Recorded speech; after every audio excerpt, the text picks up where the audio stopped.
Alright, today we're actually playing Puppy Pack, which is kind of a turn up for the books. I know there have been some major Puppy Pack changes in the last few months, but I guess I haven't really made that many videos about it. Although the pets do show up in customs, it is sometimes more interesting to see how they actually perform in their native pack. So today we're going to try and make a team using the new Puppy toy.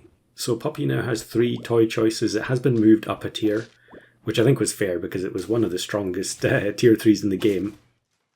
So now it's a tier 4, and it has 3 toy choices, which are the 2 that it had before, although the oven mitts have been changed slightly as well. And then the new one is called Cash Register. So what this does is when the toy breaks, it will summon a goldfish and then increase its sell value. So it actually is quite interesting, and probably more interesting than I gave it credit for. Here you actually do see again that the toys have changed. I mean, I've mentioned it in other videos, but now the toys are start of turn. So when I bought the Gharial, we don't immediately get the toy. We have to wait until the next turn, and then it will activate. Unfortunately, here we get Mana sniped out of existence. So level up on the Mandrill and we get the puppy. Also, you can see in the shop there, when there's a toy active, the toy pets will generate a food item that you can buy in order to reactivate the toy. So it's actually quite interesting that you can use the toy more than once, even after you've sold the pet that it came from. So the team I want to build here is using the cash register. We're going to have the Mandrill, which is level 2, so it's going to be able to feint and break a tier 4 or lower toy in battle. And we're going to try and play a summon team.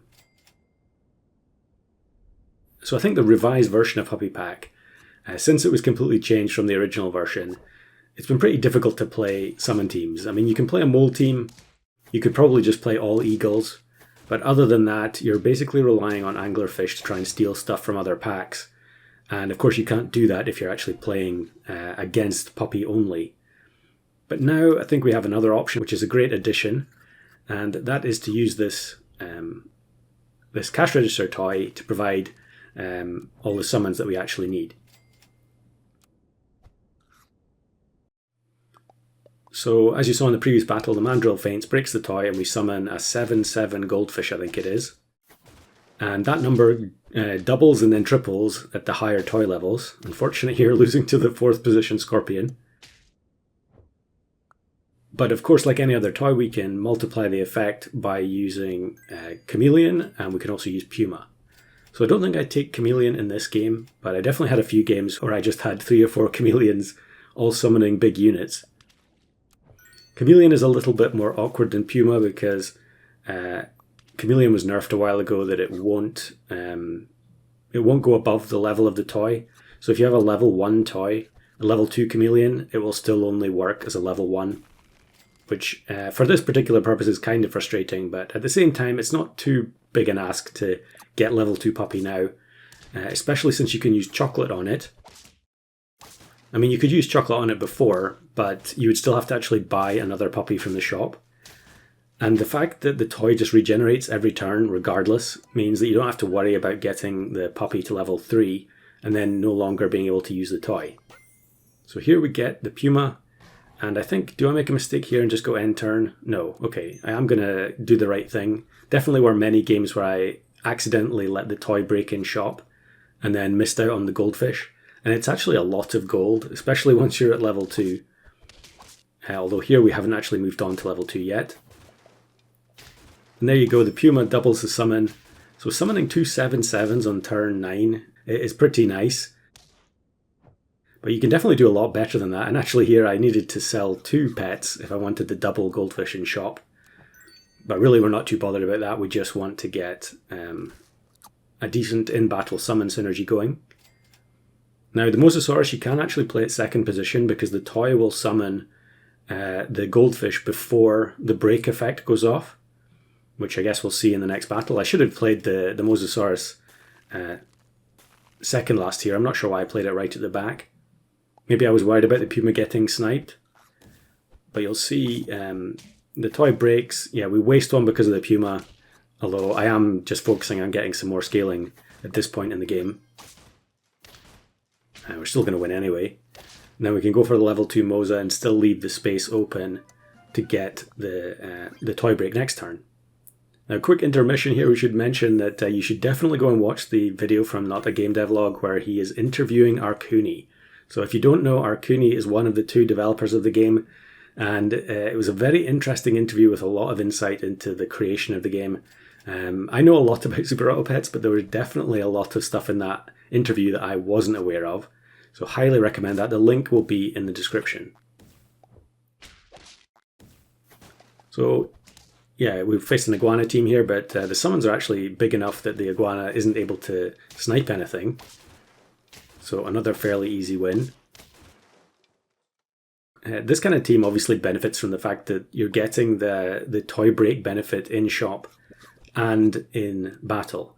So the Mosasaurus permanent scaling, I think it makes a big difference. Obviously, you know, summoning a big unit is fine, but eventually you're going to get to a point where those big units just aren't good enough because they don't have any abilities. You know, they're just stat lumps.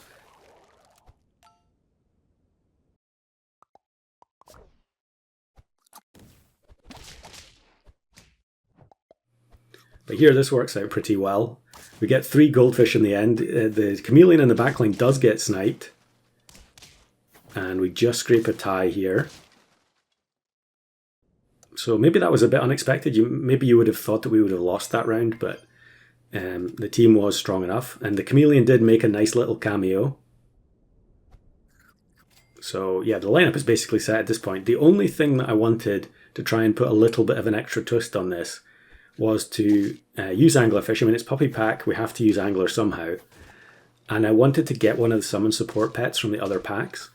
So essentially at this point, we're just waiting for an opposing summon team to be able to steal something. So, you know, turkey, vulture, grizzly bear, any of those types of units, I will replace the Mosasaurus with. But up to this point, I don't think I've seen any. And I can't remember what exactly we get in this run. I suppose we also need the anglerfish. And you can see I'm buying the cans because I want the pet that I angle to have big enough stats to survive. So who are we going to face next? Okay, it's Golden Pack. They have no summon units. Yeah, I mean, it's pretty common when you get to this stage of the game to only face stat-based teams. And even if you do face a team that has summon support, sometimes you can miss out on the angle because you only get 2 choices.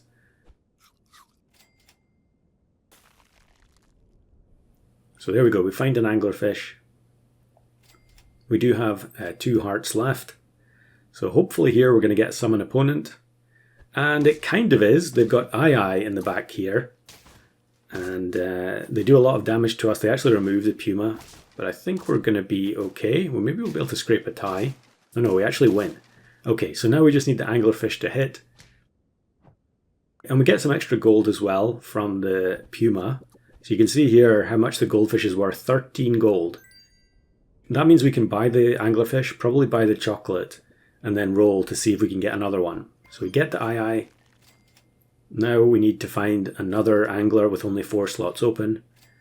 I'm not sure what the odds are on that, but when you've got 20 odd gold, I think it's a pretty good chance. And because the Eye is 0 gold, we can actually roll down quite far and still be able to buy a pet. So we get the chocolate. I'm just going to freeze that for buying onto the Eye if we're not able to get another angler. And luckily we do actually get one.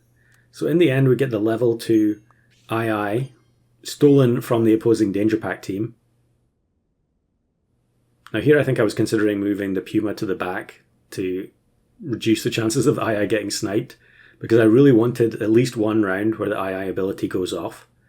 I can't remember what's going to happen here. We should have enough summons and large units to actually make the Eye trigger without placing it in the back line. I guess we'll find out in this next round. It's another Pack 3 team. Mandrill is going to faint, and yeah, here I forgot that I needed to sell the Mosasaurus, so there wasn't enough space there for the summon, and the Eye will activate, although in the end it wasn't really necessary against this team. So definitely a bit of a misplay there. I guess I was just greeting for the Mosasaurus stats, but the other thing you can do is you can just move the Mandrill back one space.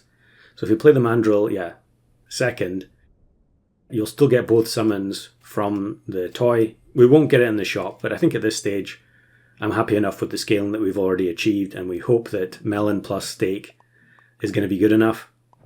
And then this is kind of an odd team here. They've got the level 1 cat that is transforming into a mosquito. I don't know how you've got a tier 1 on turn 17 that's only level 1, but there you go, I'll take it. The Cash Register Toy Break team gets the victory.